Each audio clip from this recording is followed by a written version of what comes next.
Shabbat Shalom, everyone. All right, I had a great experience yesterday. That's hashtag sarcasm, by the way. I went shopping at a store I don't usually go to. Why? Just not my favorite store. And to go shopping, I'm currently living in a village of about 50 people, and the next village over is about 50 people, and then about 250. And in order to get to one that has a few grocery stores, it's about a half-hour drive, which is fine. It is what it is. So I got to the store that I wouldn't usually go to because they have a cat food that I think my cat would eat right now, and that's really important for sick kitty. So go in, get the shopping cart, which in Germany you have to go in with a full-size shopping cart no matter what in order to shop during the times of COVID. So there it was, put the euro in, get my shopping cart, walk in, there's a couple bottles of wine, nice, that'll be nice for Shabbos, great, a little bit of chocolate, cool, some frozen goods, a little bit of the holy potatoes and that sort of thing. Got myself a little snack, got myself some veggies, got myself some salad. Went to the soda area, why not? A little bit of soda, and then there's all the cat food. So there we have it, not just the two things I was going to get, but look, Kürbissoße, chicken in pumpkin juice. That sounded so good and so Harry Potter. So anyway, got that as well. And as I was 10 feet from the checkout counter, there was the handwritten sign over a fluorescent green placard that said, keine Kartenzahlung möglich. It's not possible to pay today with a card. So turned around, found the nearest store person. I said, does there happen to be any ATM nearby? Now, I speak with an accent. It's easy to tell that I don't come from the area. She rolled her eyes at me. Nein, es gibt kein Geldautomaten in there. No, there's not an ATM nearby. So kind of furious, and having just wasted a half hour of my life, I called my wife on the phone and said, much like Sheldon Cooper, what's the social convention for a moment like this? Do I walk off in a huff? Do I leave my cart there? It's not the kind of person I am. She says, well, if it was me, I'd put everything away and leave. And so, the reason I don't carry cash is because in Great Britain we were told to only use cards, and I've just kept with that since COVID started. Okay. And then, of course, the thought of, after I've pulled everything into my cart, touching everything as I put it back, with, again, all the habits we've developed over the last few years, it was just crazy. And I went and checked before I left to see if someone had put a sign that I missed outside, and it wasn't there. So as politely as I possibly could say as I was walking out, I didn't want to complain. I didn't even know how to say it in the best way. I wanted to be constructive. I said, don't you think that would have been good information before I walked into the store? And thinking that, what is it? Every single German just carries an extra 50 euros around with them. Turns out in this part of the country they do, so I'm the idiot here. Lesson learned, right? Well, of course, afterwards, I once again called Katrine and complained as the irony and deliciousness is dawning on me that my planned sermon for today was to talk about complaining. I was very proud of myself a few weeks ago when I wrote a passage in my book that's describing the different elements that need to go in the Torah narrative when we think of, what we think of when we think of the full picture.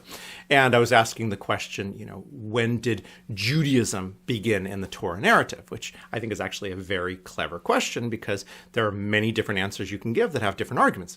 If you're very mystical and Kabbalistic, you can say Judaism began with Bereshit bara Elohim. In the beginning, God created the heavens and the earth. Why? Because if Judaism is a mystical aspect of the beginning of all creation, if it's a form of that which was created by Ein Sof, the unknowable center of the universe, then you would say that Judaism began with the act of creation, which is a really, really cool answer. Or, common answer, we can say it began with Abraham and with Lech Lecha, go forth from the land of your fathers. And of course, I would call that the beginning of the tribal aspect of Judaism, or the Hebrew part. And then, of course, we've got the Sinaitic covenant, standing on Mount Sinai, receiving the utterances of the eternal, the beginning of the formal religion. All these are great, but of course, the most creative answer is if someone in a class, when we're discussing this, would say, I believe that Judaism began with, and the people complained. I think we actually have to, as amusing as it is, laugh at it. We know that this is a trope. We know that over and over again, after the Exodus, we have the people complaining, whatever it is we're complaining about at a given time, and it usually gets in some extremity as we were better off as slaves in Egypt, which is a little bit more realistic on how we as humans function than we probably want to believe. But here's the question for you. We're in Parashat Beshalach, which includes the Song of the Sea, right? So parting of the Sea of Reeds. We just got through that, and we're dancing, right? The guys, they have this massive party, and they're talking about, what guys, I guess, talk about on occasion, the big weapons that God used to destroy the Egyptians. I know, typical. And then you've got the much shorter, much more, I would say, intensely, beautifully compact, creative dance and song by Miriam and by the women. Beautiful stuff, different melody when we read it in a Shabbat morning service. And then how many verses? No, think about it. How many verses after we get done dancing is the first passage that says the people complained against Moses? Come on, give it a guess, give it a guess. Three verses. 3 verses after whatever miracle it was that's in our narrative about passing through this barrier of water and then our enemies being destroyed behind us, dancing in joy that we've escaped, that we've entered freedom. 3 verses, which is also the definition of a millisecond, the amount of time it takes for something good to happen, for the first complaint in a Jewish community for it to happen. All right, so the case that I want to make is actually very, very serious, as funny as all of this is, because we do like to complain, right? As the great French Jewish philosopher René Descartes once said, "Quaero ergo sum," I complain, therefore I am. I don't think it's an accident that the Torah places the words "Vayilonu ha'am," and the people complained, El Moshe, against Moses, mere 3 verses after this great deliverance miracle. If it's there in that placement, I think we really need to pay attention to it. Now, there's a lot of trite but true things that can be said right here. And, I'm going to actually go through them because they should be obvious, but they're not. And that's that, when we complain, there should be a second level of thought. And it depends on where we're complaining. So let's start at self. If I'm complaining at myself, "Oh, Paul, you are such a jerk, you're such an idiot," there is something to be said about being aware of how we talk to ourselves. So if I'm simply complaining, then I'm using that opportunity to beat myself, and not in a very positive way here. And so awareness of the self-talk that we give is worth putting into this dialogue. If I'm complaining with another person or complaining about another person to them, right? The one-on-one complaining. I want to complain about this that you did. Maybe we should actually quote our dear Christian brothers and sisters in this point and be aware, are we talking about the mote in someone else's eye when we've got a big, gigantic plank sticking out of ours? So some really nice food for thought there. If we're in an organization, committee meeting, a synagogue, and we find that every time we are in that committee meeting or the synagogue or the board meeting or whatever the case may be, or in the parking lot after a service, and we find ourselves complaining, then the problem is probably us and not the person we're complaining about, because there's nothing constructive about that if it's happening behind the people that are being complained about. So some self-awareness on that. And if we do find ourselves constantly in a complaining voice, and this is a good opportunity for us to think in terms of, can I offer something constructive in the midst of this? Am I offering a way that we can build up together, or am I just trying to tear someone down? And quite frankly, if we want to just tear someone down, at least we can be honest enough with ourselves to admit that. But that's not really what the Torah's talking about here. This complaining, Vayilonu ha'am. This is ha'am. This is amcha. This is your people. This is all of us together. And we get into the discussion of, well, what is this rabbi telling us to do? We don't have the right to complain? No, it's not what I'm saying at all. There's a great book, at least the first half of it I think is well worth reading, from Jewish eyes. It's actually a Christian theologian, Walter Brueggemann, who actually wrote something called The Prophetic Imagination, and makes the case that Moses represents the beginning of social consciousness. The fact of the narrative being we remove ourselves from slavery into freedom is a metaphor for every act of removing ourselves from slavery into freedom, and the Mosaic prophecy is all based on that. And so anytime that we see something that needs to be changed, there's an aspect of complaining about it. Moses' complaining is pretty profound there, right? Let my people go is an act of, we want to move to a higher order for us than the order that we're in, namely that of slavery. So the Torah is not telling us not to complain, and I'm certainly not suggesting not to complain. I'm suggesting that we be aware of a few things. And I think primarily it is consciousness of how we're doing it, with whom we are speaking, and what our intentions are. And this may seem obvious, but let me just give a ridiculously obvious answer. I think that the I have a dream speech contains with it deep social criticism. But listen to how it's phrased. I have a dream. I think that if this was the type of vayilonu ha'am, if this was everyone grumbling against Moses saying, hey, would it be better if we were slaves in Egypt? It would have started off with, I have a nightmare. Let me tell you about everything that's happened to me. But it's not. I have a dream. That beginning in and of itself is a direction. It is a way to understand what it means to complain, what it means to be in dialogue with injustice at that largest level. And so to really hit this, I want to, well, if you've not seen it, it's, I think, one of the great movies to see. Do the Right Thing, Spike Lee.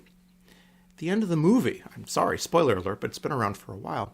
At the end of the movie, we have a graphic visual depiction of how mob mentality works. And we have Spike Lee's character, Mookie, who at the hottest day of the summer, as all the racial tensions have been growing and growing and growing, he throws the garbage can through the window that then starts the riot. And we know from studies of mob over and over again that if you have 1,000 people in a mob, generally speaking, 999 of them are not going to start the destruction. But if one person throws the garbage can through the window, then two more will then throw the second garbage cans, and then it grows from there. It explodes out. And so I think here is kind of the warning we get, because the Torah doesn't sit there and say, don't complain, right? We have absolutely clear images of what it means to complain. Abraham complaining, arguing with God. I don't think you're being just.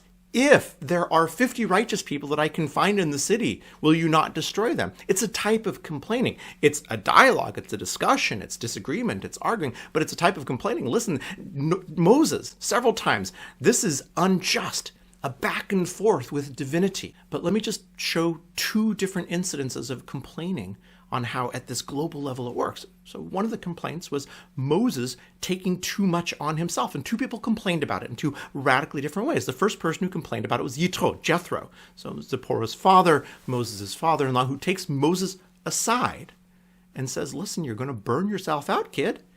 And Moses did something about it. And what he did about it was to create a structure of leadership. The other person, Korach, complained, Moses, you take too much upon yourself. Aren't we all holy?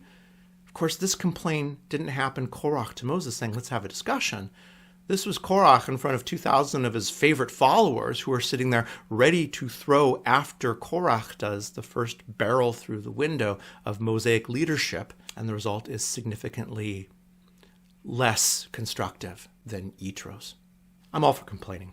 I've just been watching a few episodes of Seinfeld. I think that Jewish humor is predicated on how creatively we complain. It can be fun. It's a sport. But by placing the joy and then the first complaining so close to each other, we are forced to encounter ourselves on how we usually exist. And that is, no matter how good things are, we do not see them if the person standing next to us in that moment says, you know what really stinks? We're going to join in. This is one of the biggest complaints I have about social media. When we post our meme that is ultimately a social commentary complaint, first of all, the 20 people who are going to see it automatically in their feed already agree with you. Moloch, the algorithm, has already determined that. So what are we doing? We're putting something out there that we are going to get people upset, anxious, people who already agree with that sentiment, but we are going to now make them more angry. Is that really what our gift of complaint is about? Our ability to recognize that something is wrong? Is that really how we need to be using our energy?